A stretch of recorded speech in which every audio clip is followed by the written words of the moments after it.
صباح اللي بتغني. صباحو صباحو يا باب. صباحو يا اختي، ما صباحش ليه؟ يوه، مالك يا باب؟ شايل الدنيا وزعق كده ليه؟ ابعدي عني يا شوشو دلوقتي، انا مش طايق صراصير وداني. طب بص بقى وبالصلاة على النبي كده، انت لازم تفك دلوقتي ومن الاخر. انا عايزة منك شوية طلبات كده يعني وحاجات ومحتاجات. شوية طلبات؟ طب يا اختي قولي طلب واحد. هي ناقصاك يا بت انتي؟ هو انتوا يعني متفقين عليا وعايزين تشلوني؟ مش كفاية طلبات المحروسة امك اللي ما بتخلصش دي، عايزين تنقطوني بسلامتكم؟ يوه يا ولاد، هو ايه البيت اللي محدش طايق لي فيه كلمة على الصبح ده؟ هو انا يعني معرفش امارس هوايتي المفضلة حيث النكد والمرضية في خلق الله؟ ايه ده بس يا ربي، الناس بقت وحشة قوي كده ليه؟ وقلوبها بقت سودة كده ضلمة. طب وانا مالي بس يا بابا بطلبات الولية ماما دي؟ هي ولية وانا ولية تانية يا عم، يعني هي حمادة وانا حمادة تاني خالص. ولية مين يا سحلول انت يا ام سحلول؟ كلامك خرم وداني، جابني من المطبخ من جوه من اخر الشقة. اسمعي يا بت انت يا مفعوصة، يا اللي ما فيكيش عظمتين راكبين على بعض. ده انت يا حبيبتي لسه ما طلعتيش حتى من البيضة. الناس تقول علينا ايه؟ بتجيبي الكلام ده منين انت يا بت؟ انت ردي عليا.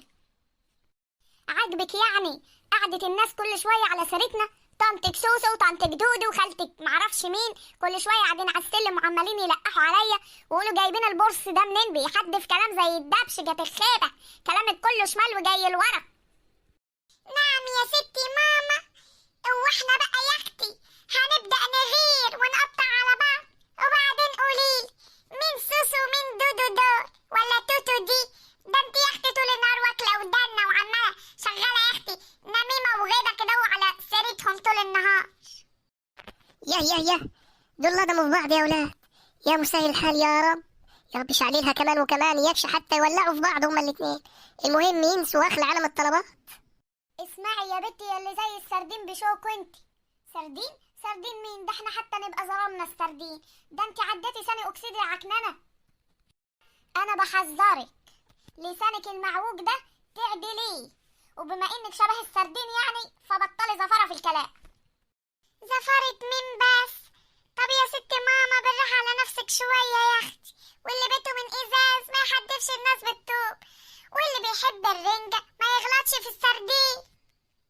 عماله يا اختي تتكلمي عن الزفاره ومش عاجبك لساني، وناسيه ان انا اتسربت الصبح وشفت لستة الطلبات المتعلقة على التلاجة ولقيت ريحتها كلها معطعطة بالزفارة.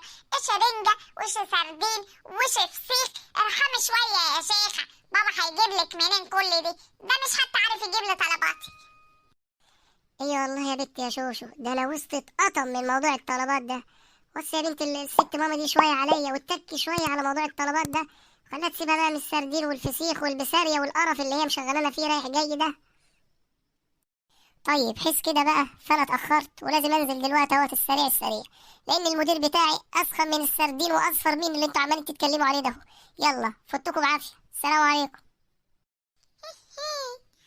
عاجبك كده يا اختي؟ اهو الراجل فلق وسابنا من غير اي حاجة، ولا طولنا زفارة ولا حتى حاجة عدلة من غير الزفارة. ده حتى ما عملكيش احترام ولا قالك انه هيجيبلك السردين. يا لهوي عليا يا حموكشة، ده انا عمري ما قصرت معاك يا راجل، كده تحلق لي قدام البت وتجري وتسيبني؟ ده انا حتى بتوحم شكلي كده ونفسي رايحة للفسيخ قوي. اعمل ايه انا دلوقتي واجيبه منين؟ بس انا لا هتعصب ولا هزعل نفسي ولا هقعد انكد في نفسي خالص. انا هستناك يا حموكشة تجيلي بالليل علشان اسود عيشتك وهخليها ليلة ضلمة على دماغك. بصي بقى يا شوشو يا حبيبتي، دلوقتي ابوكي وخلع ولا جابلك طلبات ولا جابلي طلبات، فاحنا نحترم نفسينا كده وما نقعدش نلقع على بعض كلام. لا يا ماما، انا عايزاكي يا حبيبتي تتكلمي عن نفسك، واللي على راسه بطحة يحسس عليها. انا يا اختي ما خسرتش حاجة، اديني طلبت وخلاص، جت ما جاتش ما جاتش. ان ما كسبتش فانا يعني بعمل هوايتي المفضلة وبراضي في خلق الله.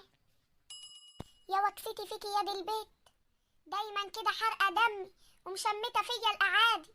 روحي يا وشعر دقني غضبانين عليك. طيب حس ان الموضوع بقى دخل في شعر الدقن وشنب الودان، انا اخلع بقى من قدامها لحسن تقتص مني وتاخد مني كل العيدية اللي انا لميتها. بصي شوفي يا ماما، انا هقولك على حاجة، استعدي على رأي الحكيم حموكشة، فوتك بعافية وسلام عليكم.